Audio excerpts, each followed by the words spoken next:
Pozvanie prijala úverová špecialistka Lucia Hlinková-Kovačík, ktorá každý deň pomáha ľuďom robiť lepšie finančné rozhodnutia.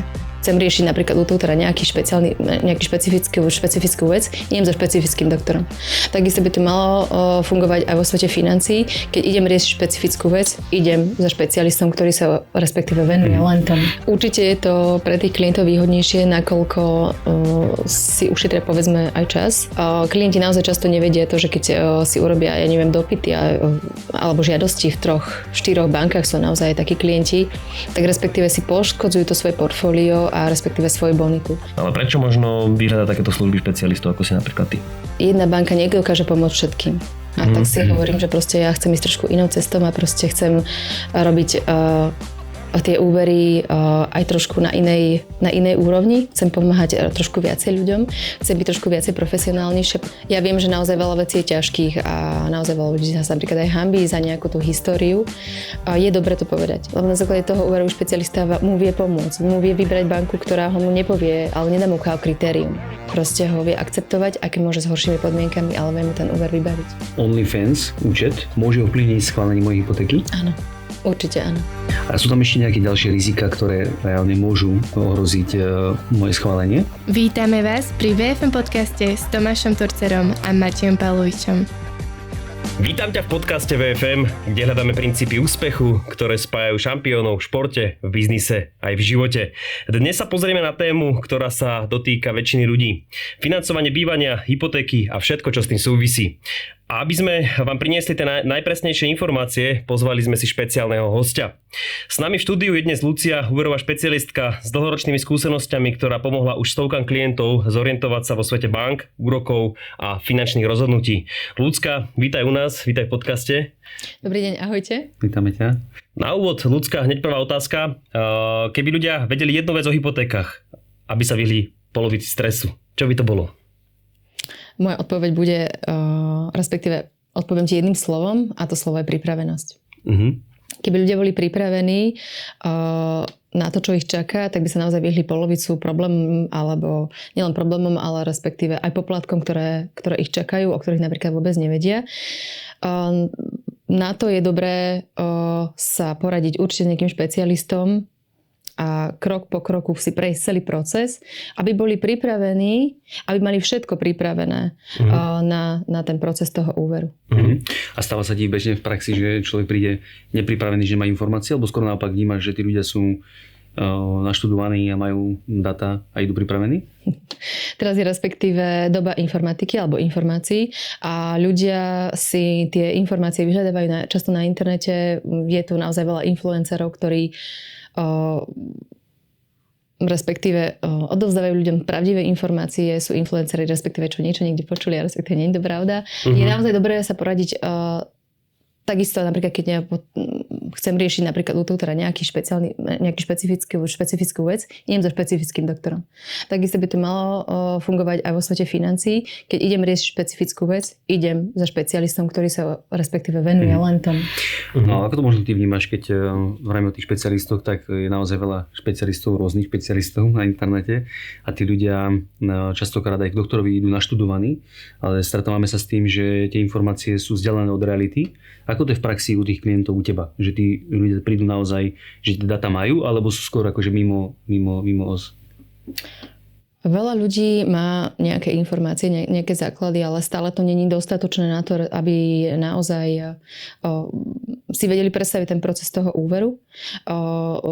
Je veľmi užitočné pre tých ľudí, keď prídu nejakú predkonzultáciu, povedia, čo by chceli, lebo každý človek je individuálny a samozrejme aj jeho potreby a každý úver je špecifický. Áno, od refinancovania, keď cez výstavbu, cez kúpu a samozrejme, že v rámci toho musíme dokladovať naozaj veľa vecí, tak je naozaj veľmi vhodné, keď ten človek príde na nejakú predkonzultáciu, povie, čo potrebuje a respektíve od toho sa potom odvíjajú ďalšie veci.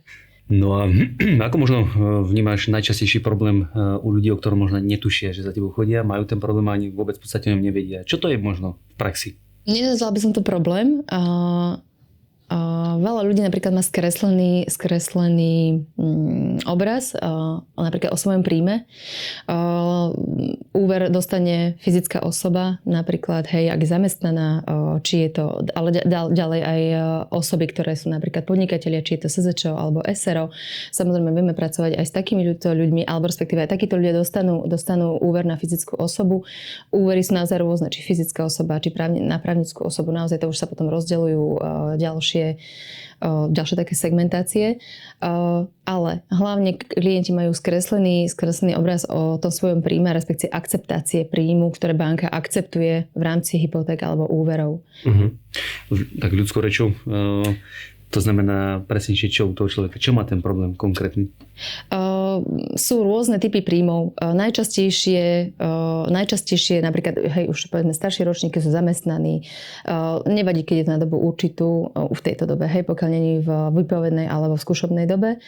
Ďalej, respektíve tento typ príjmu, keď je na trvalý pracovný pomer, tak je najčastejší pri tých starších alebo tých, hej, povedzme, že na 30. Je to už taká že človek už hľadá nejakú stabilitu a respektíve má ten trvalý pracovný pomer. Naopak u tej mladšej generácie, tým, že respektíve sa ešte hľadajú alebo robia všelijaké brigády na dohody, toto sú práve príjmy, ktoré napríklad banky vôbec neakceptujú, hej, pri hypotékach. A ľudia si síce myslia, že zarábam, ja neviem, pracujem už druhý rok ako brigádnik alebo na dohodu, ale keď chcú riešiť úver, tak respektíve ten príjem vôbec nie je akceptovateľný. Hej, tak napríklad tieto informácie im chýbajú. Ja sa vrátim možno ešte na začiatok. Ty si hovorila o nejakej pripravenosti. Čo to znamená, že s čím najviac ľudia prichádzajú takí nepripravení možno? Ako som spomínala ten príjem, tak ľudia majú naozaj skreslené niekedy predstavy? Áno, tie predstavy o tom, že do akej výšky napríklad ten úver chcú. Príklad, že keď klient zarába 1,000 eur, naozaj nemôže si myslieť, že si kúpi nehnuteľnosť za 190 200 tisíc. Ja môžem povedať z vlastnej praxe, že stretávam sa s tým bežne, že ľudia majú nižší príjem, ale chcú naozaj veľký objem na hypotékach. Stáva sa aj tebe takáto bežná prax? Áno, práve preto je respektíve urobiť si tú konzultáciu, kde sa respektíve prepočíta tá výška príjmu a vieme tomu klientovi respektíve odporúčiť, do akej výšky si tú nehnuteľnosť respektíve môže kúpiť. Okay. No, mňa by ešte možno zaujímalo o tebe, že ako si sa dostala k úverom, že prečo vlastne si sa rozhodla robiť hypotéky. A to je taká celkom úsmevná príhoda. My sme raz s manželom išli do jednej nemenovanej banky, že sme tiež riešiť úver. Tak sme to tam riešili, prišla pani riaditeľka, niečo sme sa bavili a ona zrazu hovorí, že vy sa mi páčite. Nechcete prísť k nám robiť do banky? Asi wow, to už je úplne iný segment, lebo ja som pracovala v strojárskom segmente a som, že to je pre mňa úplne niečo iné. Prečo nie? Tak som respektíve zmenila svoj život, išla som pracovať do banky. A tam sa mi zase otvorila úplne iná cesta. Vyskúšala som si rôzne produkty, ale samozrejme, respektíve, keďže sedím tu ako úverový špecialista, oslovili ma úvery ako také rôzneho druhu. A tým, že ja mám naozaj nemám rada stagnáciu, mám rada respektíve stále ten rast a sebaučenie, tak som sa chcela pohnúť niekde ďalej. No a banke, to bola tiež veľmi dobrá skúsenosť, ale tam tiež do istého bodu respektíve sa človek dokáže vzdelávať a potom príde to, že si vlastne uvedomíte, že presne ako som hovorila, že rôzni ľudia majú rôzne potreby. Takisto aj tie úvery sú rôznorodé a jedna banka nedokáže pomôcť všetkým. A tak si hovorím, že proste ja chcem ísť trošku inou cestou a proste chcem robiť tie úvery aj trošku na inej úrovni. Chcem pomáhať trošku viacej ľuďom. Chcem byť trošku viacej profesionálnejšia, potrebujem sa viacej vzdelávať, lebo samozrejme, že ten štart bol fajn v tej banke, ale to portfólio je také úzke. To znamená, že ako úverový špecialista ja naozaj viem pracovať či s fyzickými osobami, s právnickými a úplne so všetkými bankami, ktoré máme na Slovensku. Tak to je taká klasika v tých bankách asi, že? Tam to portfólio také dosť okresané. No a takže v podstate tie úvery ste vyhľadali same. Dá sa povedať. Presne. A ako dlho vlastne už robíš, že koľko si robila možno v tej banke a teraz keď už hovoríš, že chceš ponúkať ľuďom tú väčšiu kvalitu, tak asi máš zazmluvené všetky banky, pracuješ pre všetkých ako sprostredkovateľka. Čiže ako dlho si už možno v tomto segmente? V tomto segmente už budem 11 rokov. Takže respektíve je to už nejaký ten čas. Tým, že respektíve tie úvery sú také rôznorodé a máme toľko bank na trhu, s ktorými respektíve spolupracujeme, tak ako som hovorila, že nemám rada tú stagnáciu, tak každý týždeň prichádza niečo nové. Hej, že to je, robiť úverového špecialistu je respektíve práca na kvázi full time, lebo my si tie veci musíme študovať stále. Stále niečo príde nové, stále nejaký zákon sa upgradeuje, respektíve, hej, že obmenia. A respektíve tie podmienky sa stále menia, úroky sa stále menia, akceptácie sa stále menia, takže respektíve my musíme študovať každý týždeň vlastne stále niečo nové, aby sme tým ľuďom vždy vedeli pomôcť, respektíve aktuálne. Bežne v praxi sa stretávame asi všetci s tým, že ten klient nie je vždy úplne úprimný. A čo je možno v praxi najbežnejšie? Čím tak ľudia najviac sklamú, keď idú si brať hypotéku alebo chcú úver? Teraz žijeme, ako som hovorila, v dobe, kedy naozaj veľa ľudí nosí napríklad nejaké tú masku. Čo sa týka toho úverového špecialistu a úprimnosti toho klienta, pokiaľ je klient respektíve úprimný v tom procese, ja viem, že naozaj veľa vecí je ťažkých a naozaj veľa ľudí sa napríklad aj hanbí za nejakú tú históriu. Je dobre to povedať, lebo na základe toho úverového špecialista mu vie pomôcť. Mu vie vybrať banku, ktorá ho mu nepovie, ale nedá mu kritérium. Proste ho vie akceptovať, aké môže s horšími podmienkami, ale vie mu ten úver vybaviť. Takže keď ten klient má napríklad nejakú zlú platobnú disciplínu, tak je to pre tú banku dosť veľký problém. A za aké dlhé obdobie sa sleduje potom tá história? Čo sa týka zlej platobnej disciplíny, tam banka skúma dopodrobná povedzme posledných 5 rokov. Robí dopyt do úverového registra, kde si naozaj o tom klientovi zistí všetko. Dokonca klienti, ktoré mali trošku horšiu tú históriu, napríklad exekúcie alebo osobné bankroty, tam tá banka si vie dohľadať takéto informácie aj trošku z toho dlhodobejšieho portfólia. OK. No a ak by som sa opýtal otázku napríklad, lebo niekedy v praxi sa stretávame s tým, že ľudia väčšinou majú taký rozšírený názor, že ja pôjdem do svojej banky, som tam 20 rokov mi tam proste chodí nejaká výplata, odkladám si tam nejaké peniaze a majú taký názor, že ja tam dostanem najlepšiu úrokovú sadzbu alebo dostanem nejakú zľavu. Toto tvrdenie je správne alebo nie je správne? Toto tvrdenie bolo správne kedysi. Teraz sa naozaj časy zmenili tým, že keď som klientom nejakej banke 20 rokov, tak to istotu napríklad patrí príklad aj o paušáloch. Keď som je klientom 20 rokov, neznamená to, že moja existujúca banka mi poskytne tie najlepšie podmienky. Väčšinou je to už tak, že keď respektíve človek migruje do inej banky, tak banka ako novému klientovi vie poskytnúť lepšie podmienky ako tomu, čo je respektíve u nich už 20 rokov, alebo existujúci už nejaký ten čas. Takže môže to považovať za mýtus? Áno. A čo možno mi napadá, aký taký ďalší mýtus spojený s bankou poznáš, alebo ti napadne, ktorý si ľudia najčastejšie myslia a naozaj je to úplne opak pravdou? No, jeden teda z toho je ten, čo sme sa rozprávali, a druhý určite je, keď príde klient do banky a povie, že odchádza, alebo si refinancoval úver niekde inde, tak skoro každý poradca mu povie, že len to nerobte. On povie, že prečo? No, pretože keď pôjdete do inej banky, tak vlastne vy znovu vyplatíte úroky na novo. Hej. Neviem, odkiaľ tá retorika naozaj prišla, naozaj to možno niekedy tak v živote bolo. Hej, ešte možno v čase dinosaurov, ale proste to už naozaj dávno neplatí. Ten úrok sa spláca vždycky priamo úmerne k tej istine. Ak ja mám 100 000 hypotéku, ktorú platím vo svojej existujúcej banke a mám tam 4%, ja budem platiť 4% z tých 100 000. Ak ja odídem a mám zase 99 000 do inej banky a tam mi ponúkne úrok 2,5% alebo 3%, tak ja platím 2,5% alebo 3% z 99 000, respektíve z tej istiny, čo som si stále požičal. To znamená, že áno, tie úroky platíme od začiatku až po to posledné euro, čo respektíve tam bude na tom úroku.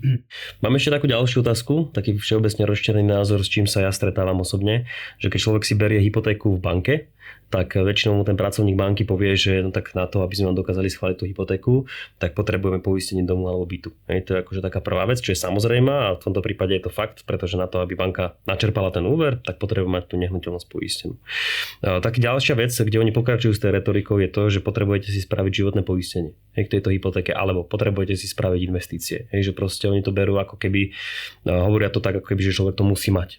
Či je takáto informácia mýtus, alebo je to fakt? Je to mýtus. A samozrejme, ako si spomenul, povedal si to veľmi správne, že poistenie nehnuteľnosti k tomu úveru naozaj treba, pretože banka nezaloží žiadnu nehnuteľnosť, ktorá není poistená. Samozrejme, že keď ti požičiam niečo, tak chcem niečo mať v zábezpeke, keby náhodou niečo sa stalo a náhodou, ak tá nehnuteľnosť sa nejako poškodí, tak tá poistka respektíve hradí to poškodenie. Hej. Čo sa týka ale toho mýtusu, čo si hovoril, že respektíve bankári to konzultujú tak, že musíte mať poistenie, musíte mať nejakú investíciu, nejaké sporenie, aby ten úver bol napríklad schválený. Je to trošku zavádzajúce, trošku viac. Nakoľko úver, či sa schváli alebo nie, vôbec nezávisí od tohto povedzme cross-sale. V banke sa to normálne povie, že cross-sale. Väčšinou sa to používa, keď klient napríklad má horší úrok a vieme napríklad, alebo vedia banky ošetriť úrokovú sadzbu napríklad od 0,5%, od 0,2 až 0,3% s tým, že mu robíme napríklad poistenie úveru. Respektíve tým životné poistenie.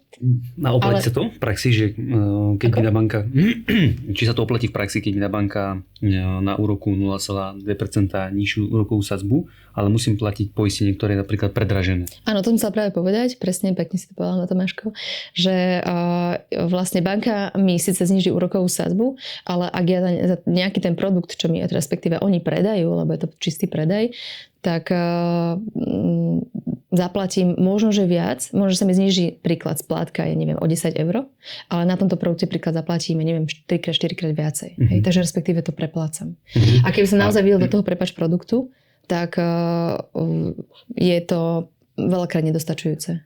To už poznáme bežne z praxe, že poistenie v banke je jednak predražené a tie podmienky, ktoré tam sú nie vôbec nastavené v prospech klienta, ale sú nastavené v prospech banky. Čiže na toto si treba určite potom v praxi pozor, lebo stretávame sa s tým bežne, že tie banky majú tie produkty tak akože pre seba. Viac menej nastavené. Zrovna práve v tom, že každá tá banka má spravenú spoluprácu s jednou poisťovňou, dajme tomu maximálne s dvomi, kde oni ponúkajú len tú jednu danú nejakú poisťovňu. Pri tom úlohou tej banky je úplne iná vec, je poskytnúť ten úver alebo prijať nejaký vklad, presne ako to majú napísané v Národnej banke Slovenska, kde majú vlastne určité sektory, ktoré sú vlastne zapísané a toto je ako taký doplnkový bonusový nejaký predaj navyše. To určite je to pre klienta výhodné alebo nevýhodné, tak treba sa na to určite pozrieť dopodrobná. Poznám to z vlastnej skúsenosti, keď klient mal uzatvorené poistenie úveru v banke a dotyčný zomrel v zahraničí na nejakej pracovnej ceste a jeho manželka prišla do banky s tým, že ten úver bol poistený a že ten úver bude vyplatený po jeho smrti.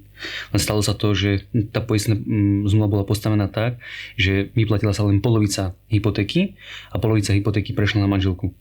Tá manželka nielenže prišla o manžela, o ročný príjem do domácnosti, ale musela aj zaplatiť potom tú hypotéku a živiť 3 malé deti. Čiže tá poistná zmluva, takáto poistná zmluva pre mňa je nastavená fakt prospech banku a nie prospech tej rodiny.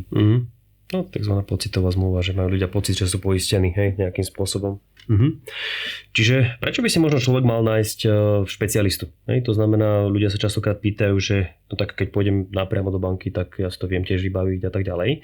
Ale prečo možno vyhľadať takéto služby špecialistov, ako si napríklad ty?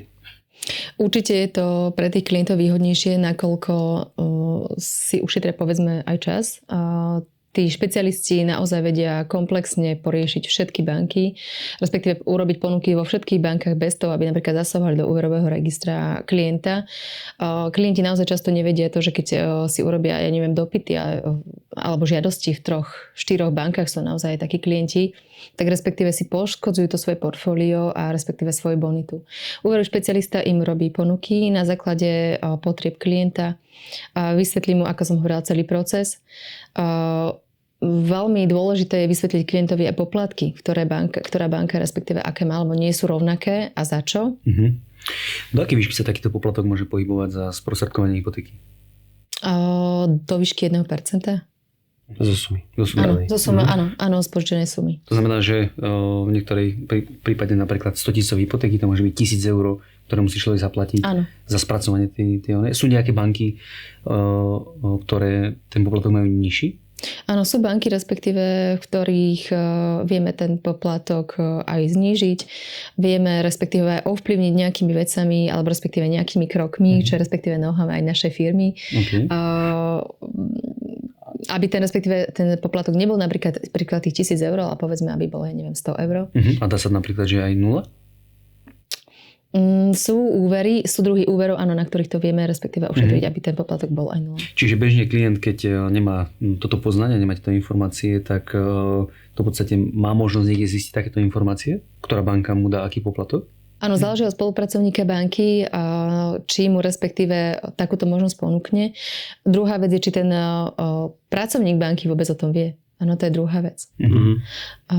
Tým, že respektíve v tej banke sú tam tie veci nastavené trošku inak a pracovníci sú respektíve riešia naozaj veľké široké portfólio produktov, tak je to otázne. Tuto môžeme vidieť u toho pracovníka v banke, že ak hájí farbu jednej spoločnosti, tak nebude chcieť dať klientovi komplexné informácie o konkurencii. To je bežné, že sa s tým stretávame. A preto, aby klient sám si obehal 5-6 bank a vedel sa v tom zorientovať a nestratil, tak je za mňa veľmi náročné a preto si myslím, že ten špecialista túto prácu robí za tých klientov a tá odbornosť je potom zase o úroveň vyššie. Takže ja osobne, keby som chcel sám ako pre seba brať hypotéku a čakalo by ma vlastne zistiť všetky tie informácie, tak je to veľmi náročné. Zapamätať si to a zorientovať sa v tom. Takže sme radi, že máme takýchto špecialistov, ktorí to robia za nás a dokážu nám poskytnúť takúto kvalitnú službu. Je to presne ako hovoríš, ja si myslím, že špecialista vám ušetrí čas, ušetrí vám peniaze a spraví prehľad vlastne zo všetkých. A presne, a spraví prehľad úplne a ušije to tomu klientovi na mier. A ja sa chcem opýtať možno takú otázku, že s čím sa stretávaš, že klienti najčastejšie klamú a myslia si, že banka na to nepríde? No, čo sa týka klientov, či naozaj chodia, niekedy to zamlčia, povedzme, ja sa vždy klientov pýtam, že či majú nejakú úverovú históriu a keď majú úverovú históriu, lebo úverová história sa týka nielen úverov, kreditných kariet, povoleného prečerpania, spotrebných úverov, nejakých produktov, čo si napríklad kupujú, ja neviem, v nejakých nemenovaných elektro, napríklad, že si zoberiem televizor na splátky. Toto všetko sú úverové produkty, ktoré respektíve tá platobná disciplína sa zachytáva v tom úverovom registri. A je tam napríklad aj paušal? Alebo zariadenie ku paušalu? Zariadenie k paušalu? Nie. Telekom to má, Otučko to nemá. To je to, že to z praxe som sa stretla s tým, že to není pravda. Pýtam sa, ja neviem. Ja som sa naozaj stretla s tým, že v praxi to proste... Kedy si to tak bolo konzultované v bankách, že no možno vám nevychádza úrok taký a taký, lebo máte niečo na splatky, no nemá. Máte paušal? Mám. A máte telefón? Mám. A platí všetko na čas? Áno, platím. No možno sa vám niekedy stalo, možno, že áno, hej. Takže nie je tam to riziko, že by mi mohli zamietnúť úver na základe toho, lebo som nesplacal nejaké zariadenie k paušalu? Nemalo by to tak byť. Okay. Lebo ja sa stretávam s tým, že napríklad všelijaké respektíve firmy, ktoré sprostredkujú napríklad paušaly a k tomu nejaké zariadenia, tak oni aspoň to je to, že nečítame tie zmluvy. My nečítame, my len odsúhlasíme, podpíšeme. Hej, toto je jedna naozaj z tých problémov, respektíve tieto doby, že ani úverové zmluvy nečítame. Áno? Takže paušal by mi teoreticky nemal ohroziť schválenie mojej hypotéky. A sú tam ešte nejaké ďalšie rizika, ktoré reálne môžu ohroziť moje schválenie?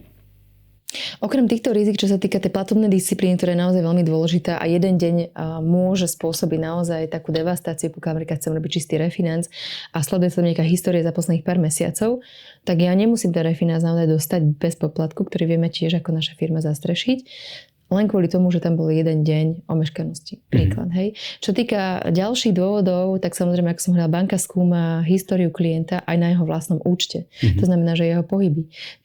A klient stávkuje.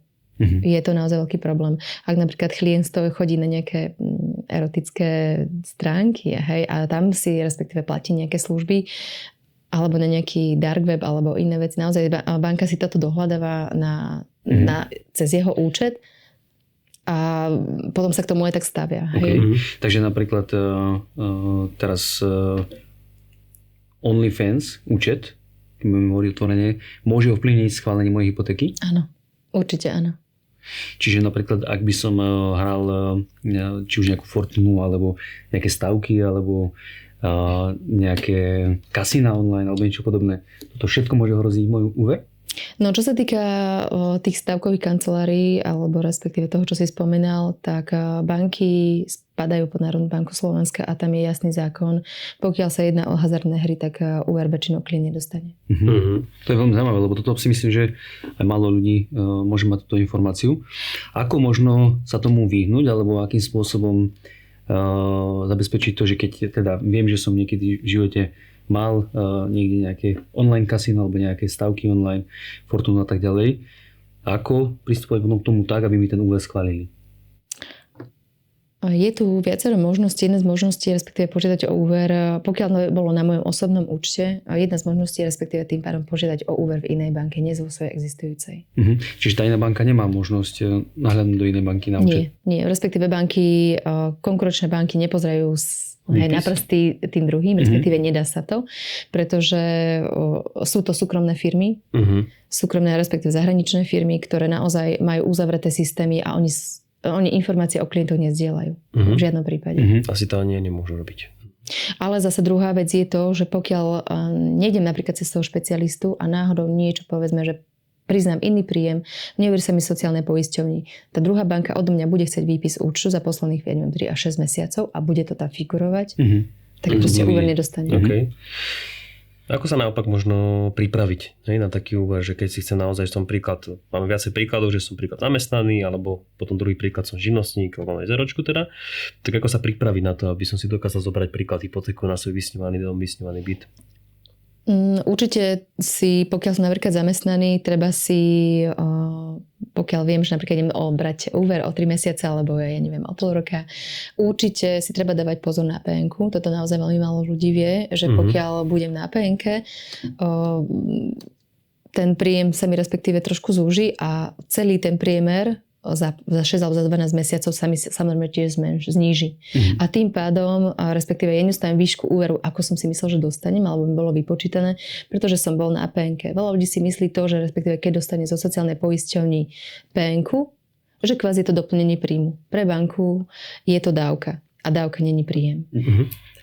Lucka, kto je pre teba najproblémovejší klient? Najproblémovejší klient. Ešte som nemala takého klienta. Najproblémovejší klient je podľa mňa určite ten, ktorý sa napríklad nepýta. Hej, pokiaľ sa klienti pýtajú, chcú vedieť, je to pre mňa úplne určite znak, že ich to zaujíma, chcú ísť do toho, chcú byť pripravení. Áno, pokiaľ klient není ku mne úprimný a otvorený, z toho naozaj vyplývajú ďalšie problémy, s ktorými naozaj sa potom zase budeme posúvať len my dvaja a respektíve on si dokáže poškodiť. Ale naozaj tá úprimnosť a otvorenosť je dosť dôležitá v tomto vzťahu.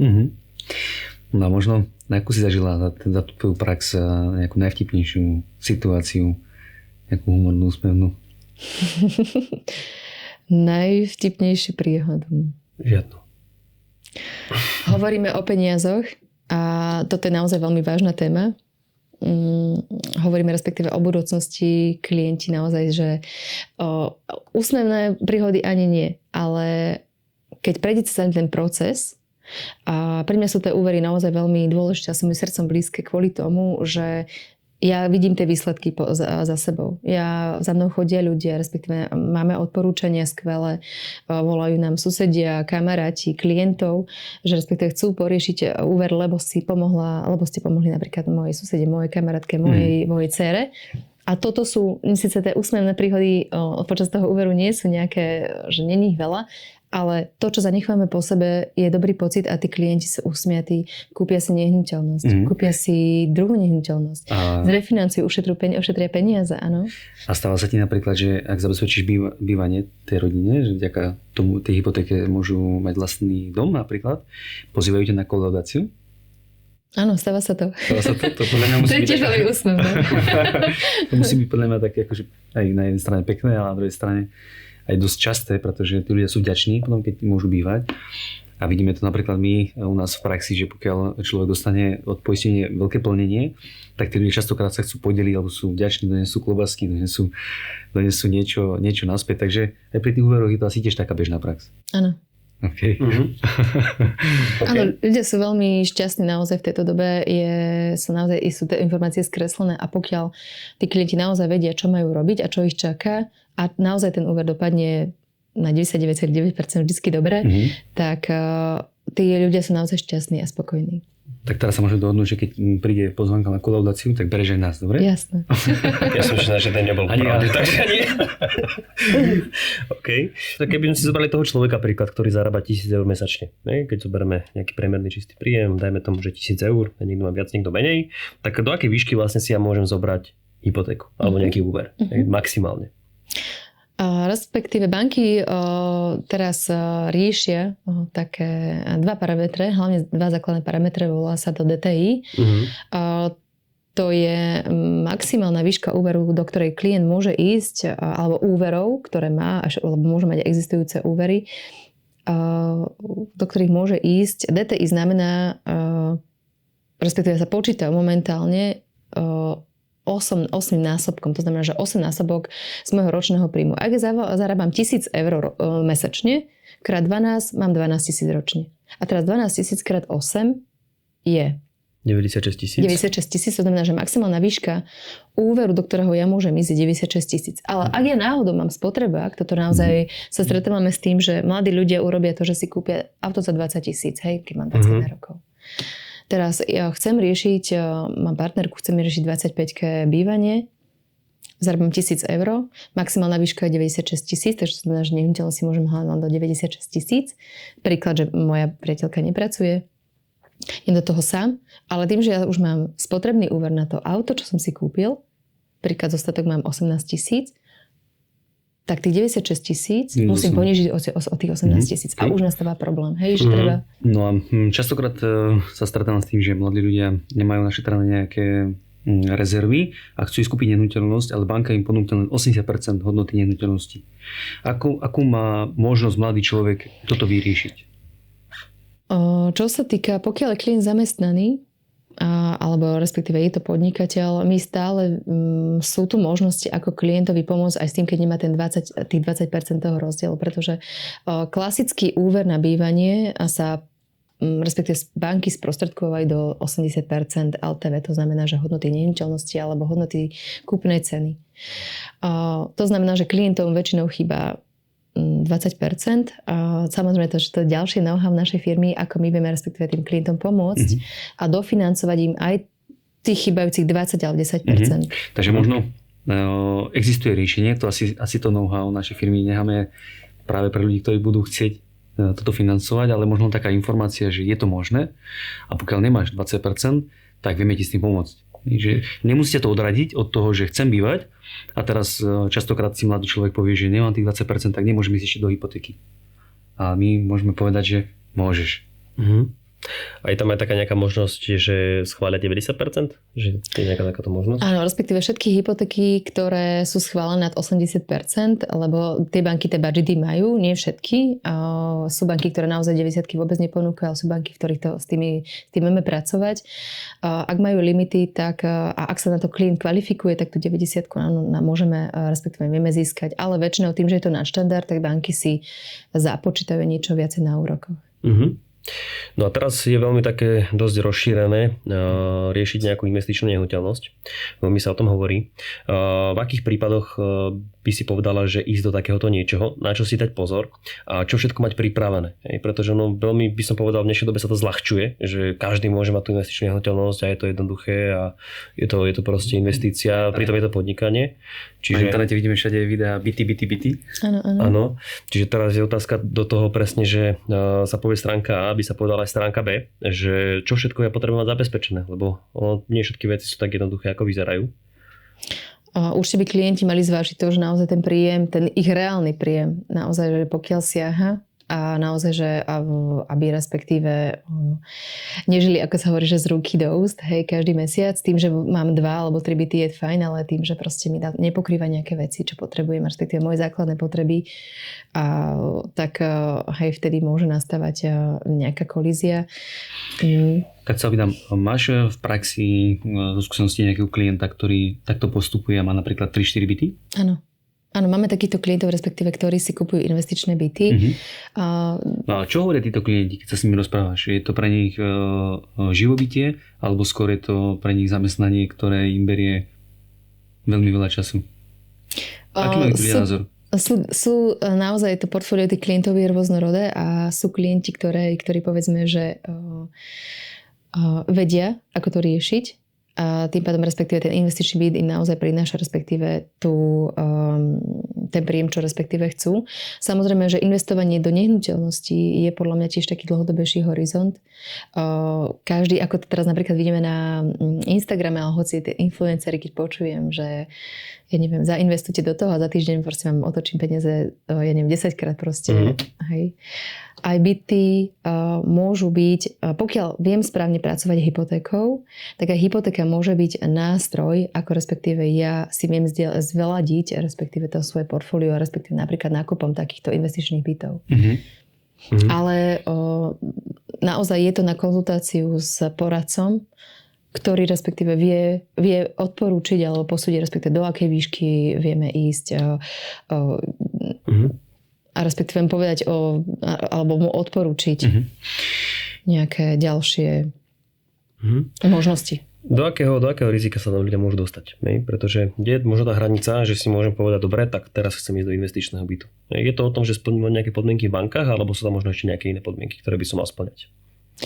Určite, keď chcem ísť do investičného bytu, tak musí si človek uvedomiť to, že respektíve tú nehnuteľnosť, ktorú prenajímam, musím ju určite zdaňovať. Hej, to znamená, že tie peniaze, respektíve keďže prenajímam, tak musím si potom ku každému roku vystaviť aj daňové priznanie.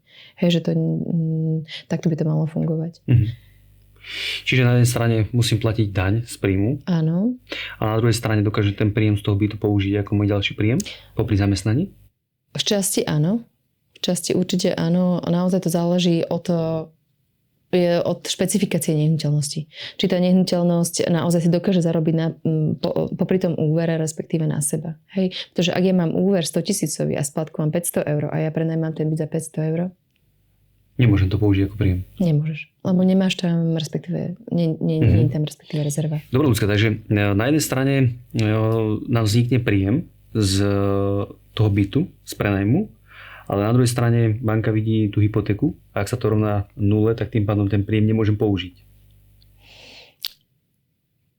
Banky, respektíve čo sa týka daňového priznania, riešia trošku individuálnejšie. To znamená, že napríklad neberú z toho daňového priznania, ja neviem, ako pri iných daňových priznaních, ja neviem, základanie minus daň delené 12. Trošku inak sa to posudzuje pri príjmu z nehnuteľnosti. Samozrejme, že nejaký príjem tam z toho vám respektíve vypadne, alebo respektíve vám budete mať, ale nebude to taký príjem, z ktorého si respektíve môžete kúpovať ďalšiu nehnuteľnosť. Tá nehnuteľnosť by naozaj musela byť naozaj, povedzme, ja neviem, nejaká obrovská chata. To už hovoríme napríklad o nejakých 300 až 500 miliónových nehnuteľnostiach, možno že aj viacej, kedy respektíve hej, že aj tá réžia je úplne iná. Čiže skôr krátkodobý prenajom mi dokáže spraviť väčší výnos ako napríklad ten dlhodobý. Áno. Okay. No a teraz napríklad, keď sa stane situácia taká, že príklad, proste idem do toho investičného bytu a teraz pol roka tam nemám nájomníka. Že ako pracovať s týmto. A či mám možno pripravenú nejakú finančnú rezervu, alebo ako to má nastavené? To je zase ďalšia vec. Samozrejme, že keď si kupujem investičný byt, ja musím pripravený aj na to, že respektíve čo keď náhodou sa stane to, že nebudem mať toho nájomníka. Hej, čo potom? Tým pádom nájom ja musím platiť a to znamená, že ja nejdem do plusu, ale idem úplne opačným smerom. Toto by sa dalo prijať, pokiaľ ten človek má vytvorenú finančnú rezervu a je na to pripravený a je to bonitnejší klient. Len častokrát v praxi sa stretávam s tým, že bežní ľudia chodia do zamestnania a chcú silou mocou mať napríklad byt 2 popri svojom zamestnaní. A v takomto prípade môže byť pre toho človeka aj takéto niečo devastačné? Určite áno, lebo respektíve ten nájom, ktorý on musí platiť, on ho musí platiť každý mesiac a o to sa mu ponižujem jeho vlastný príjem, ktorý respektíve on má z toho zamestnania a pre svoju rodinu. A pokiaľ on nemá za sebou alebo respektíve nejakú rezervu vytvorenú, tak tam respektíve už môže ísť aj do nejakých existenčných problémov, len kvôli tomu, že si kúpil aj nejakú nehnuteľnosť. Možno ešte ďalšie riziko je, keďže ten zákon je skôr na strane toho nájomcu, že pokiaľ by tam bývala rodina s deťmi, tak nie je možné v podstate nejakým spôsobom vysťahovať, že? Čiže toto je ďalšie také riziko, ktoré sa môže bežne stať, lebo vidíme, že to je bežná prax na Slovensku a zase pokiaľ nemám rezervu, tak je to pre mňa obrovské riziko. Čiže na toto je možno si určite dobre pozor v tomto prípade. Jedna vec je, prepáč, že nielen vysťahovať, ale respektíve ty, keď chceš teda vysťahovať tú osobu, ktorá je respektíve tam s tými deťmi a neplatí ti nájom, tak podľa zákona ty by si jej teda nemôžeš vysťahovať a keď ju teda chceš, musíš jej nájsť náhradné ubytovanie. Čiže máš druhý byt, môžeš ísť do druhého. Alebo do hotela. OK. No a teraz napríklad, keď sa pozrieme na tú situáciu, že teraz najväčšia generácia tzv. Husákových detí, 70-80 roky, ide teraz na dôchodok. Tendencia je tu taká, že sa nám rodí stále menej detí. Tá demografia sa nám začína obracať. Tak čo sa bude vlastne diať, alebo aká bude situácia teraz do budúcnosti s tými bytmi? Predpokladá sa, že za istých pár desiatok rokov začne dochádzať k vyľudňovaniu. To znamená, že respektíve aj tie investičné byty, pokiaľ nie sú v nejakej lukratívnej lokalite, je možné, že respektíve potom môžu časom stať prázdne. A tým pádom že zase vzniká ten problém, o ktorom sme sa bavili. Minule som čítal informáciu o tom, že do roku 2100 na Slovensku ubudne niečo okolo 2 miliónov ľudí. Čiže ten dopyt bude klesať po tých nehnuteľnostiach a týmto spôsobom bude klesať tá hodnota tej nehnuteľnosti. Čiže my už teraz, keď sa pozrieme na to, že ako máme porodnosť a tak ďalej, tak vidíme, že tá ľudnosť nebude narastať, ale skôr naopak klesať. Čiže môžeme vidieť, že tie nehnuteľnosti do budúcnosti môžu klesať. Momentálne taký trend není, ako nikto teda nemá kryštálovú guľu, že nevieme, čo bude do budúcnosti. Máme iba nejaké, že approximately, nejaké štatistiky. Prosím? Nejaké štatistiky.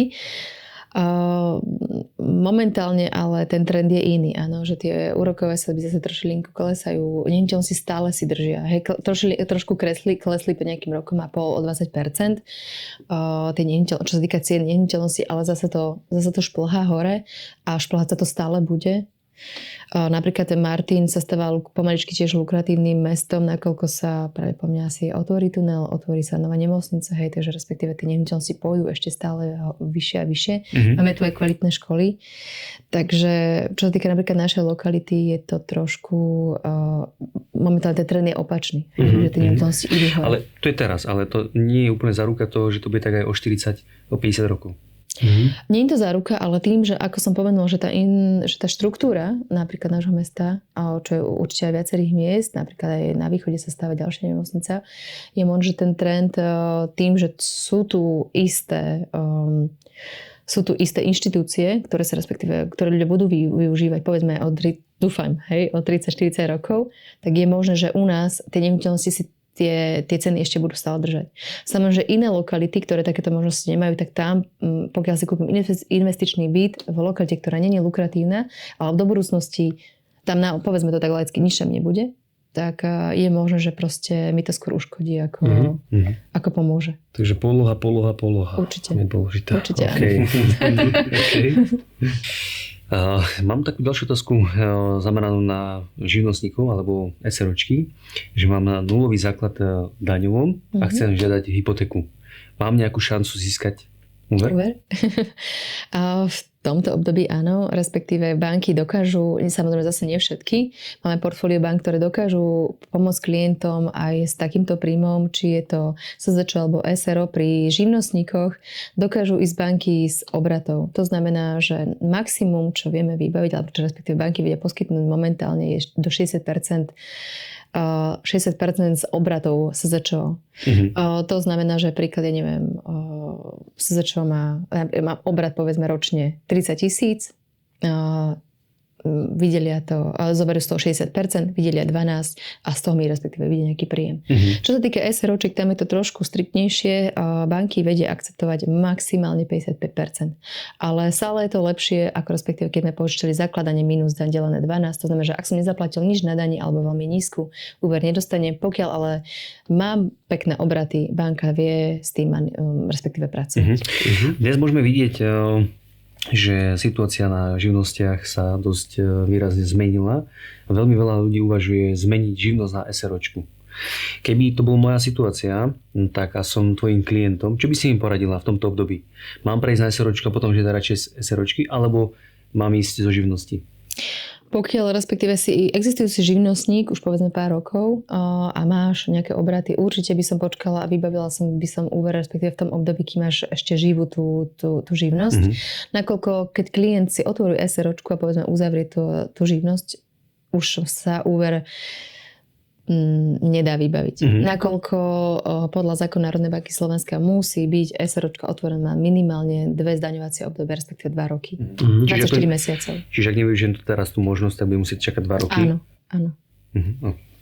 Sú iné nemenované spoločnosti, ktorým respektíve to vieme ošetriť aspoň aj po roku. Alebo respektíve napríklad sú aj také špecifické SROčky, kedy napríklad otec prepisuje SROčku na svojho syna. Vo všetkých bankách, vo viacerých bankách musí respektíve klient naozaj čakať tých 24 mesiacov, minimálne rok na výnimku, hej, ak sa to respektíve dá vybaviť. Ale vieme to ošetriť v jednej spoločnosti, aj respektíve tým, že napríklad blízka osoba prepísala tú SROčku napríklad na syna, hej, alebo na dceru, alebo na koho. Ale pokiaľ viem, tak vie to urobiť zatiaľ len jedna firma. Alebo jedna spoločnosť, tak. Bavíme sa viac menej o hypotékach, ale keby sme mali nejakého posluchača, ktorý nás teraz počúva a chcel by napríklad aj autoúver alebo leasing, vedela by si mu pomôcť aj v tejto oblasti? Áno, samozrejme, klienti, ktorí si chcú kúpiť napríklad auta, a dokonca stroje, napríklad nejaké agrostroje, CNCčka, existujú naozaj rôzne programy. Každá banka má naozaj v tom portfóliu možnosti, ako zafinancovať aj takéto záležitosti. Samozrejme, že nie každá banka má to možnosť. Naozaj napríklad niekto sa viacej sústreduje na agro, niektorá viacej napríklad na zdravotníctvo, ďalšia je napríklad na tie pracovné stroje. Hej, že už potom napríklad ten poradca vie ponúknuť tomu klientovi respektíve možnosti, alebo cesty, ktorými respektíve sa môžeme vydať a za akých podmienok. Toto je veľmi dôležité, lebo tí ľudia nevedia tie podmienky a je to veľmi zavádzajúce a naozaj, pokiaľ sa poriadím s tým poradcom, už týmto čas a naozaj peniaze. A určite možno ste spomenúte aj naša spolupráca s mobilnekontajnery.sk, kde zabezpečujeme klientom financovanie na tieto kontajnery, či už je to na bývanie alebo na podnikanie. S tým máme takisto skúsenosť, je to tak, aby som povedal už bežná prax, čiže aj toto je oblasť, ktorú takisto vieme pre tých ľudí zabezpečiť.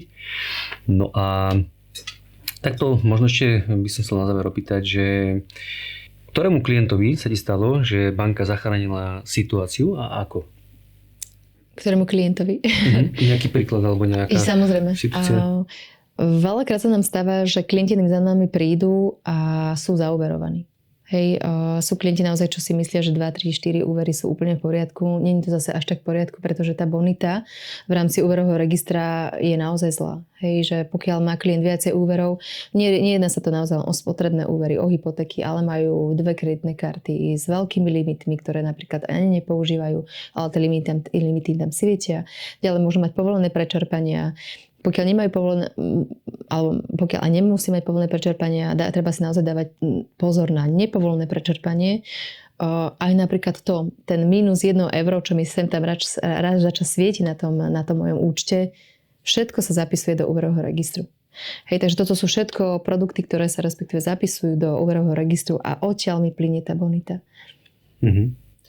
OK. No a možno ďalšia otázka ešte ohľadne práce ako úverové špecialistky. Čo ťa ma osobne na tom baví? Ak nás niekto počúva, že kto by sa napríklad takémuto niečomu chcel venovať, tak prečo by sa mal a v čom ty vidíš také tie pozitíva a plusy? Ako som spomínala predtým, táto práca ma naozaj naplňa z toho ľudského hľadiska. Tá práca s ľuďmi je naozaj veľmi zaujímavá. Každý človek je iný a každé tie potreby, ako som spomínala, má iné.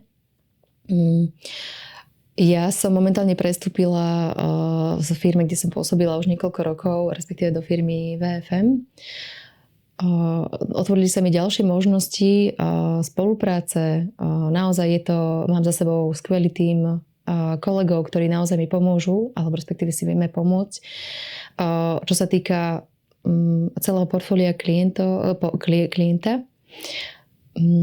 Ďalej, ako som hovorila, to, čo sa respektíve môže stať najhoršie človeku, je stagnácia a tu naozaj cítim na sebe, že dokážem rásť. Firma naozaj má silné portfólio aj čo sa týka ďalšieho štúdia, áno, ďalších portfólií, ďalších možností pre klientov, lebo to, čo najhoršie môže byť, že keď príde klient za vami a vie viac ako vy. Tak by to proste nikdy nemalo byť a ja som naozaj veľmi vďačná, že respektíve som dostala túto možnosť a že môžem s vami pracovať alebo s našim tímom. Táto práca ma naplňa hlavne tým ľudským teplom. Hej? Že tí ľudia naozaj, stretávame sa naozaj rôznymi situáciami u ľudí, či naozaj tými ťažšími, alebo respektíve s tými ľahšími. Vieme tým ľuďom naozaj pomôcť a vymyslieť niekedy takú stratégiu, respektíve aby sme tým ľuďom v konečnom dôsledku respektíve zlepšili ich životnú situáciu. OK, čiže tak správne som to pochopil, tak tá stagnácia, ak človek zažíva niekde možno nejakú stagnáciu alebo už vidí, že sa niekde neposúva v nejakej firme ďalej, dopredu, tak nemusí to byť len tým človekom, že je to akože v ňom, ale môže to byť aj v tom systéme a môže to byť aj v tom systéme práce a v tej firme celkovo a v tom vedení možno. Áno, určite. Určite to je veľa o tom systéme, o tom, čo respektíve vám tá firma vie ponúknuť. Akým spôsobom vám vzdelávať, to je naozaj veľmi dôležité, lebo čo sa týka napríklad tých úverov, to vzdelávanie je tam veľmi dôležité. Áno, to je napríklad ako učiteľ. Mal by sa stále vzdelávať, respektíve aby tie inovácie tým žiakom napríklad odovzdával. Takisto aj tie úvery sa stále menia v čase. To znamená, že aj klientom hovorím, to, čo vám ponúknem teraz, platí teraz.